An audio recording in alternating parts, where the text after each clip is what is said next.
बिस्मिल्लाहिर्रहमानिर्रहीम। Welcome to my YouTube channel web dev passion. उम्मीद है आप सब खैरियत से होंगे। आज के इस लेक्चर में हम देखेंगे लेक्चर नंबर 9 और ये हमारे लिए इम्पोर्टेंट है।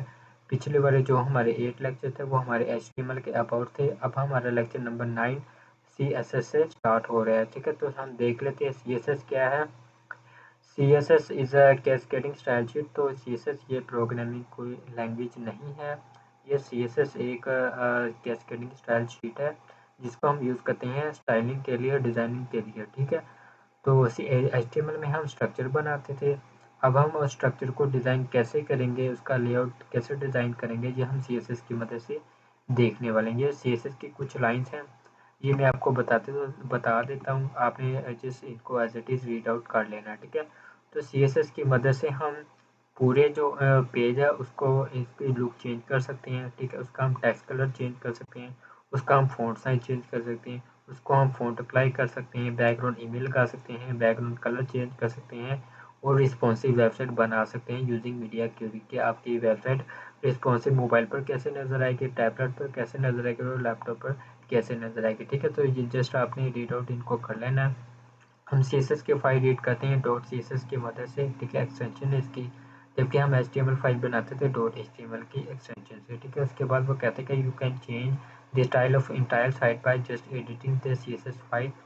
ये आपके पास एक सिंटैक्स है, इस सिंटैक्स को हम कहते हैं एलिमेंट सेलेक्टर। अभी आने वाले जो हम नीचे हैं हम इसको पढ़ेंगे सेलेक्टर्स के अबाउट। तो ये जो हमारे पास है H1, ये हमारे पास एक एलिमेंट सेलेक्टर। आइए, ज़रूरी नहीं कि आप यहाँ पे H1 ही लगाएं। HTML के टैग के अंदर आपके HTML के टैग जो भी हैं जिनको आपने डिज़ाइन करना हो ना, तो उनको आपने यहाँ पे आके डिफाइन कर लेना है।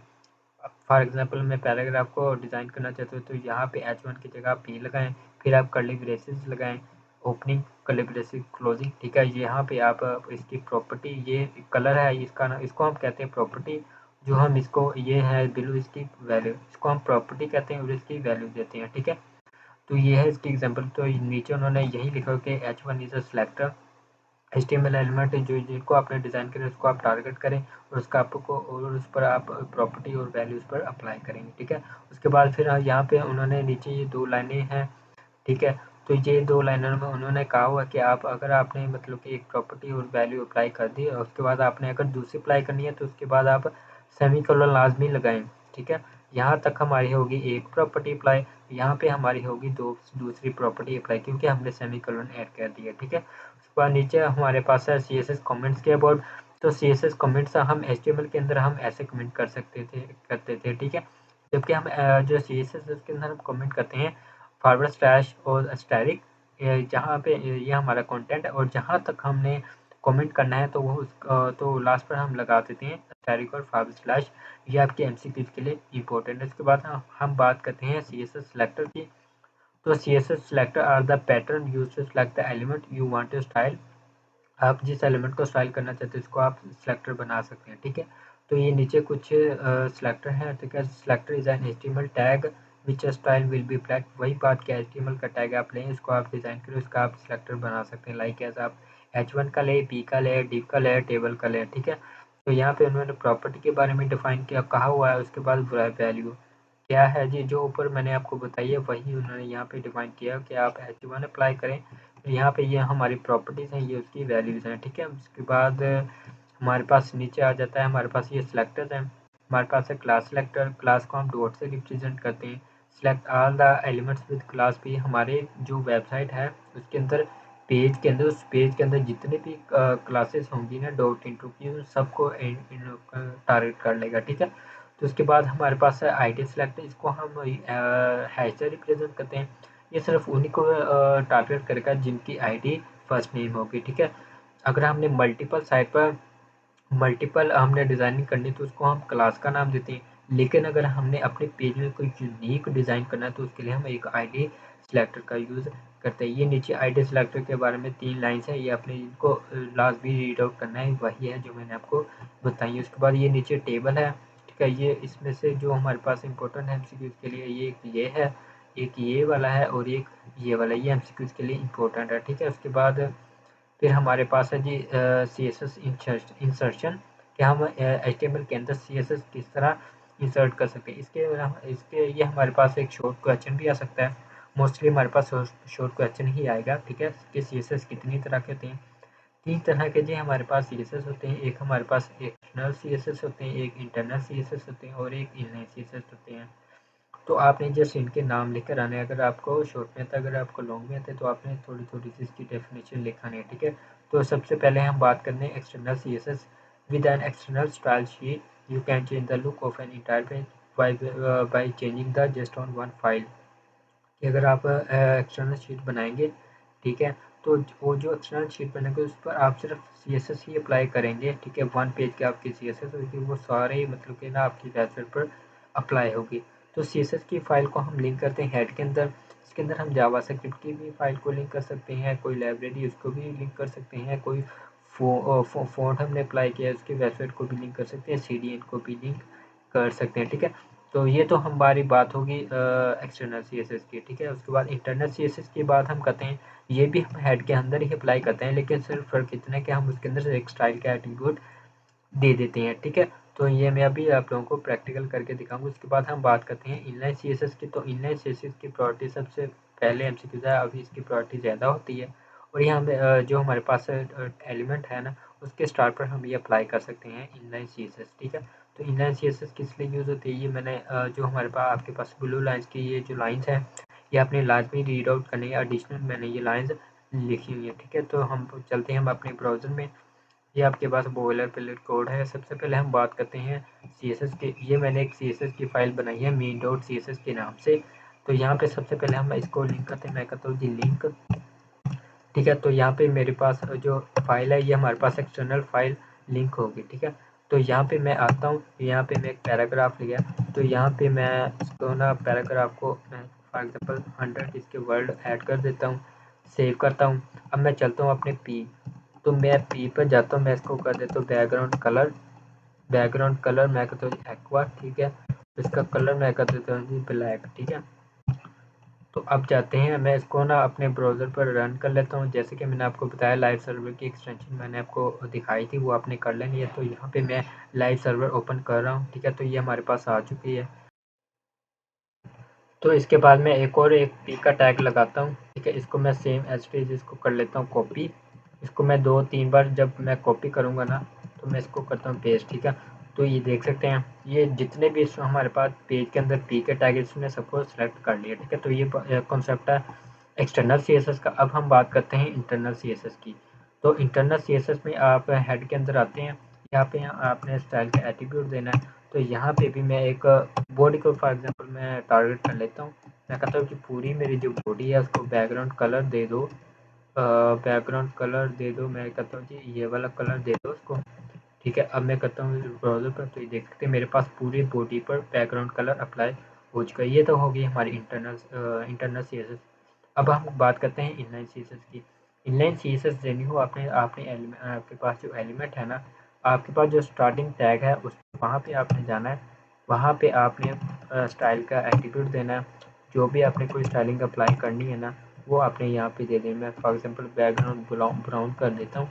ये जो मेरा सिर्फ ये वाला पैराग्राफ है, क्योंकि इनलाइन मैंने CSS इसको दे दी, इसकी प्रायोरिटी ज़्यादा होगी। अब ये पैराग्राफ इसका बैकग्राउंड कलर ब्राउन होगा, बाकियों का कलर जो मैंने पहले दिया था वही होगा, ठीक है। तो ये देख सकते हैं आपके पास ये हमारे पास बैकग्राउंड कलर है, ठीक है, जो इनलाइन CSS मैंने अप्लाई की है, ठीक है।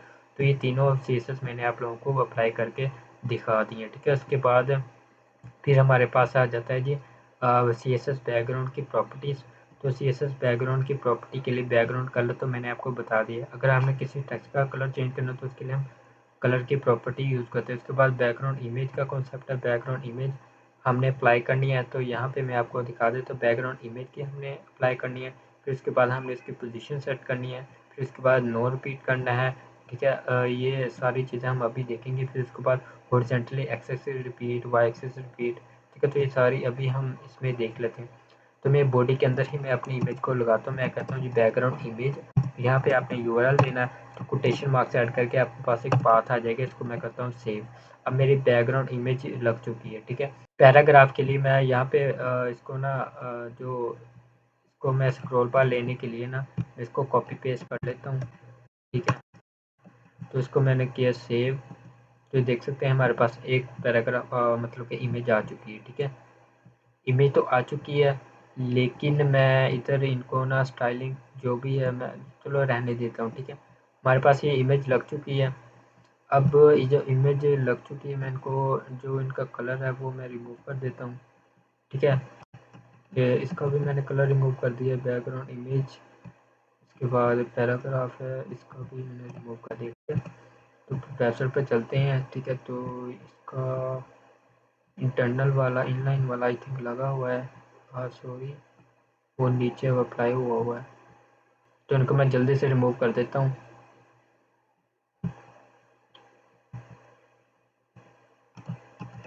अच्छा, तो मैंने इसको ना रिमूव कर दिया है, इसको मैंने किया सेव, अपने ब्राउज़र पर किया, तो ये मेरे पास इमेज लग चुकी है। ठीक है, इमेज हो तो हमने लगा लिया। अब देखते हैं हमारे पास ये रिपीट हो रही है। ये देखें हमारे पास यहाँ पे आके इमेज ख़त्म हो रही है, यहाँ पे हमारी रिपीट हो रही है।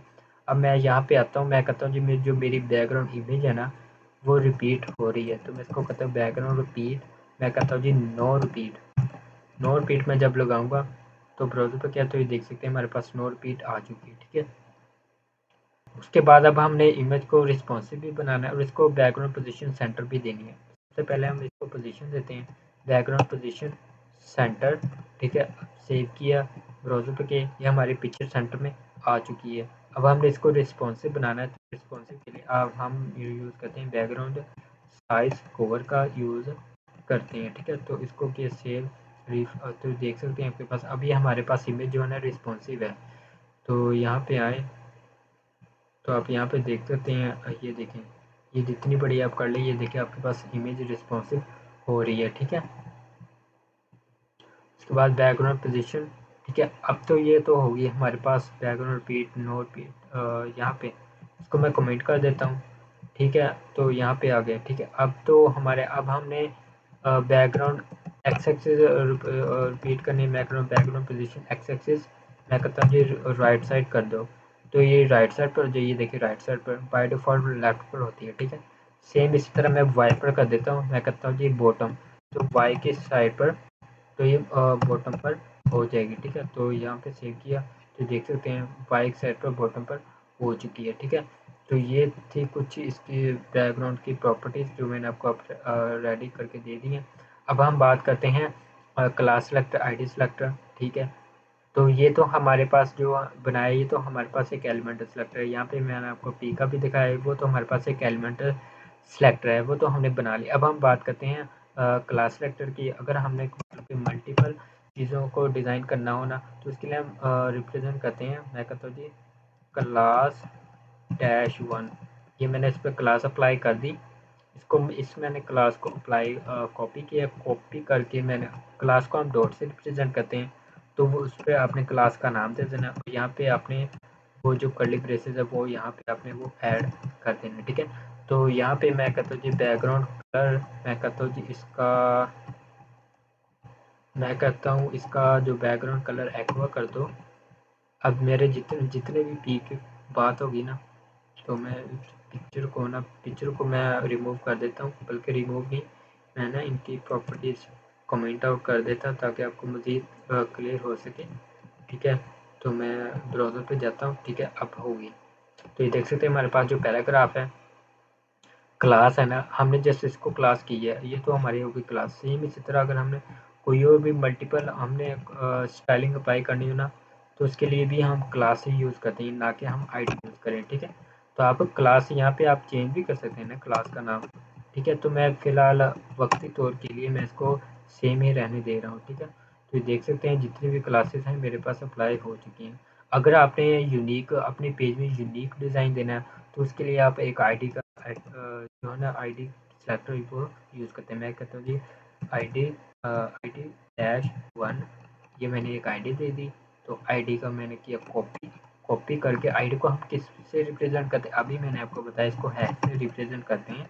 इसको मैं कर देता हूँ बैकग्राउंड कलर, मैं कहता हूँ जी ब्लैक करो, और इसका कलर है जो उसका वाइट कर दो, और इसके अंदर जो पैडिंग छोड़ दो, मैं कहता हूँ 20 पिक्सल इसके अंदर पैडिंग छोड़ दो। तो ये देख सकते हैं कौन से पैराग्राफ पर अप्लाई हुई है। आई थिंक वहाँ पे हमने से यहाँ पे कोई मिस्टेक हो रही है, हाँ सॉरी, यहाँ पे उसका हमने वो ये हमने उसकी आईडी का नाम नहीं दिया, तो इसको सेव किया। अब ये देख सकते हैं हमारे पास एक आईडी सिलेक्टर है, ये हमारे पास क्लास सिलेक्टर है, ये हमारे पास एक आईडी सिलेक्टर है, ठीक है। तो ये इस तरह से इसका यूज़ होता है, ठीक है। उसके बाद हमारे पास ये सब टेक्स्ट एंड फ़ॉन्ट की प्रॉपर्टी है। यहाँ पे एक हमारे पास कॉन्सेप्ट है ओपेसिटी का। ओपेसिटी क्या काम करती है, आपके पास एक फॉर एग्जांपल टेक्स्ट है ना, ये वाला हमारे पास एक टेक्स्ट है, इसका कलर इसके सामने वाली चीज़ आपने फॉर एग्जांपल इसको लाइट करनी है, ठीक है। तो मतलब कि डिम करनी है, तो इसका टेक्स्ट कलर डिम करना है, ठीक है। या आप इमेज पर भी आप लगा सकते हैं, ठीक है। तो मैं अभी आप लोगों को करके दिखाता हूँ। मैं कहता हूँ जी मेरे पास जो आईडी है इस पर ओपेसिटी अप्लाई हो जाए 0.5 मतलब कि हाफ। इसकी जो वैल्यू होती है 0 से लेकर 1 तक इसकी वैल्यू थी, मैंने हाफ दे दी। अब देख सकते हैं, ये देखें पूरा उसने बैकग्राउंड कलर भी और कलर भी फ्रंट वाली चीज़ उसने ओपेसिटी इसका कलर जो है ना वो लाइट कर ली। इसके बाद हमारे पास एक कॉन्सेप्ट आता है अल्फ़ा का, उसको हम आने वाले लेक्चर्स में पढ़ेंगे, ठीक है। उसके बाद हमारे पास टॉपिक है CSS टेक्स्ट एंड फ़ॉन्ट का। तो हम कोई फ़ॉन्ट अप्लाई करना तो उसके लिए हम कौन सी प्रॉपर्टी यूज़ करते हैं, ठीक है। उसके बाद हमने कोई टेक्स्ट अप्लाई करना हो तो उसके लिए हम टेक्स्ट का साइज इंक्रीज करना है, उसके लिए हम कौन सी प्रॉपर्टी यूज़ करते हैं। टेक्स्ट को छोटी फॉर्म में ABC में लिखना है या बड़ी ABC में लिखना है, तो वो हम कह सकते हैं, वो हम इसी की मदद से करते हैं, ठीक है। सबसे पहले ये आप देख सकते हैं कलर का मैंने आप लोगों को बता दिया, हेक्साडेसिमल का भी मैंने आपको बताया, RGB का भी मैंने आपको बताया। आप कलर का नाम दे सकते हैं और उसकी इसकी वैल्यू भी दे सकते हैं, ठीक है। ये आप बाय डिफ़ॉल्ट करते हैं, ठीक है। सबसे पहले हमारे पास है टेक्स्ट ट्रांसफॉर्म, कि आपके पास मैं कहता हूँ जी मेरे पास जो आईडी है मैं इसको कहता हूँ जी टेक्स्ट ट्रांसफॉर्म। मैं कहता हूँ जी अपर केस कर दो, ठीक है। अपर केस के अलावा आप लोअर केस भी कर सकते हैं, कैपिटलाइज भी कर सकते हैं। तो देख सकते हैं आप हमारे पास ये जो पैराग्राफ है ये अपर केस में आ चुका है। इसकी मैं ओपेसिटी रिमूव करता हूँ ताकि आप लोगों को मज़ीद क्लियर हो जाए। इसको मैंने सेव किया तो आप देख सकते हैं, ठीक है। इसके कैपिटल, अब मैं इसको ना कैपिटलाइज भी कर सकता हूँ, तो मैं इसको करता हूँ कैपिटलाइज। तो पहला वर्ड इनका कैपिटल होगा, बाकी स्मॉल होंगे। तो ये देख सकते हैं, ये देखिए पहला वर्ड कैपिटल बाकी स्मॉल, ठीक है। तो इस तरह से आप इसके टेक्स्ट ट्रांसफॉर्म की प्रॉपर्टी अप्लाई कर सकते हैं। उसके बाद हमारे पास है जी कॉन्सेप्ट नेक्स्ट टेक्स्ट इंडेंटेशन का। टेक्स्ट इंडेंटेशन की प्रॉपर्टी हमारे पास बहुत, वैसे तो नॉर्मली बहुत कम यूज़ होती है। तो यहाँ पे मैं आता हूँ, तो मैं कहता हूँ जी जो मेरे पास, हाँ ये इसको ही मैं टारगेट कर लेता हूँ। मैं कहता हूँ टेक्स्ट डैश इंडेंट, मैं इसको अप्लाई करूँगा। मैं कहता हूँ जी 50 पिक्सल। अब देखते हैं हमारी प्रॉपर्टी क्या काम करता है। ये देखिए ये नॉर्मल पैराग्राफ है, ये हमारे पास आईडी वाला पैराग्राफ है। टेक्स्ट डैश इंडेंट मैंने लगाया 15 पिक्सल, लेफ्ट साइड पे उसने डिस्टेंस छोड़ दिया 15 पिक्सल।